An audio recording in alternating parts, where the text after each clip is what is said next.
Shalom shalom, ese ashimwe. Tugiye kwiga ijambo ry'Imana rifite umutwe uvuga ngo Imana ntibeshya. Ijambo ry'Imana ntabwo ryivuguruza, Imana ntibeshya, icyo yakubwiye izagisohoza, ariko akondisiyo ke nawe ibyo wavuze ubisohoza, icyo ijambo ry'Imana rivuga cyose ugikora. Muri Yeremiya igice cya 18 uhereye ku murongo wa 7 haratubwira ngo Imana nivuga ko igiye kumeza ishanga, rya shanga ntirikora ibyo gukiranuka, ngo nayo izahera ko ireke bya byiza yari yababwiye ko izabagirira. Imana yaguhaye amasezerano, uri gusenga, uri mu mwuka, noneho urangije usubira mu byaha, nayo ihera ko irabireka. Nawe uri muri ndategereje bizaza, umva ahubwo icyo ukwiye gukora. Menya aho bipfira, byapfiriye, isuzume, urebe icyo Imana yavuze n'iki kiri gutuma kidasohora. Ese ngewe ndacyakiranuka nka cyagiye yampaye y'amasezerano uko nari imeze, cyangwa nariraye? Imana ko yansezeranije ibi n'ibi nkabona bitaza, nkaba meze muri bizaza, urayisheshenga nayo ikagusheshenga. Imana ikunda abayikunda, kandi abayishakana umwete bazayibona. Rero menya aho bipfira ngo ni hehe, maze wikosore. Uravuga ngo abahanuzi baravangiwe, ibyo bambwiye ntibisohora. Nuko nawe utasohoje ibyo wavuze. Icyo wasezeranyije Imana nawe gikore. Reba ko ijambo ry'Imana ryose uryubahiriza. Ijambo ry'Imana riravuga ngo muri Luka 18, ntizabura kurengera intore zayo ziyitakira ku manywa na nijoro.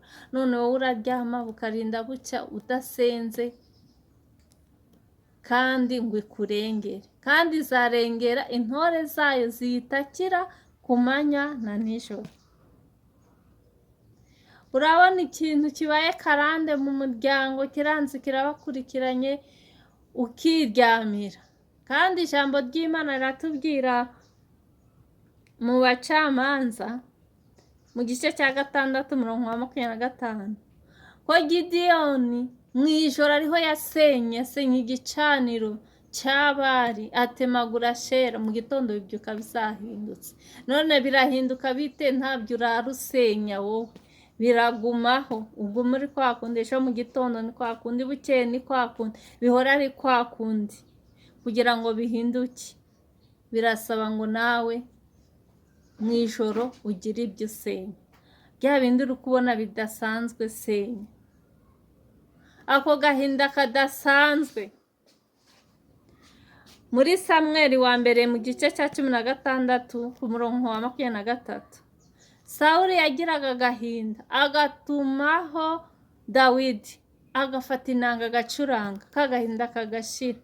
Noneho agahinda kaje, urahamagara ukabwira umuntu utari bugire icyo akumarira. Senga, uramye Imana, uyihimbaze. Uwo ni umuti umara agahinda kagashira, ukanezerwa. N'igihe ikibazo kitararangira ugira amahoro yo mu mutima, uranezerwa. None uzakagumana rero, nta wundi wakakumara. Icyakakumara ni iki? Nuko wakurikiza ijambo ry'Imana. Ijambo ry'Imana riravuga ngo usenge. Niba ubabaye senga, wiganya, wihamagara, senga. Nudakurikiza ijambo ry'Imana uzaguma ari kwa kundi. Nusheshenga Imana nayo izagusheshenga. Ijoro rimwe nigeze ngira inzozi, mbona abantu tumeze nk'aho twari turi gukora nk'umuganda. Noneho hanyuma abantu barankikiza,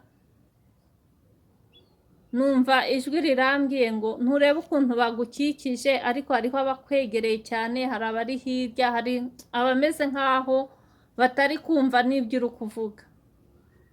ati niko abantu baza gushaka imana, hariho abaza bigura intege, hariho abavuga ati nanjye reka nsenge, mbona abantu basenga bagasubizwa, reka njyeyo ndebe ko nakwikuriraho igitangaza ku mana. Imana iri kubireba kuri kuyisheshenga, irareba mu mutima k'umutima wawe uri kure y'Imana. Uzaguma aho rero uvuga ngo ibyo Imana yambwiye ko bidasohora, ubone abandi barasubizwa, ubone abaje nyuma barasubizwa, wowe nturi gusubizwa. Kubera iki? Umutima wawe uri kure y'Imana, uri kuza bigura intege. Imana irambwira ngo muri iryo yerekwa nari mfite, irambwira ngo abantu nk'abo bari inyuma baza bigura intege, baza bishakira ibitangaza, Imana izabasheshenga, Imana izabaha duke. Abo ngabo ntabwo Imana izabareka, ariko bazabona intica ntikize. ngo ariko ba bandi bagize umwete bagashaka Imana n'umwete bakegera hafi cyane, ba bandi uri kubona bakwegereye cyane, abo ngabo ni abashaka gukorera Imana batayisheshenga, abo ngabo ni abakurikiza ijambo ry'Imana uko rivuga. Ngo abo ngabo bo bazahembwa nk'abenjeniyeri. Umwenjeniyeri akora gake, akora ibintu bitamuvunnye cyane, ariko umuyede akajya gukora cyane akaruha, kandi akari ucura umubyizi wa makeya. Kubera iki? Imana yashatse kuduha urwo rugero. Uzakora ubone urakora, ubone bitagenda, ubone byanga, ubone udasubizwa, kubera utakurikije icyo Imana, ijambo ry'Imana rikubwira. Niba Imana ivuze ngo nza bibagarire, korekiza instruction zose Imana yaguhaye udaciye uruhande. Nubona byanze usubire inyuma muri ya mabwiriza Imana yaguhaye, usubire inyuma usome Bibiliya ivuga iki. Bibiliya iruzuzanya, nta jambo riri muri Bibiliya wavuga ngo rivuguruza irindi, hoya. Niba muri Yeremiya ijambo ry'Imana rivuze ngo mu gice cya mbere umurongo wa 12, ngo waraye neza ko nkurikira ijambo ryanjye ngo ndisohoze, irarikurikira nyine, irarikurikira yuko rivuga ngo iri shanga niba navuze kuriha umugisha, riri mu bintu byiza nirijya mu bibi, umugisha nanjye nzawufunga. Ikurikira ijambo ryayo ikavuga ngo abantakira ku manywa na nijoro, abashakana umwete, abo ngabo nibo banyubaha, abo ngabo banyubaha banshaka, abo nibo bazabona ubukire, icyubahiro n'ubugingo. Imigani 22 umurongo wa 4. Ikurikiza ijambo ku ijambo, icyo yavuze iragikurikira cyose. Rero twe kwishuka ngo tuvuge ngo Imana yarambwiye ngo izampa iki, none mbona kidasohora. Yikurikira ijambo ryose uko rimeze. Yavuze ko izakugirira neza, nawe wubahirije ijambo ryayo. Aya mategeko y'Uwiteka ntuyateshuke uciye iburyo cyangwa ibumoso, uyubahirize yose, nayo azagukorera mu izina rya Yesu.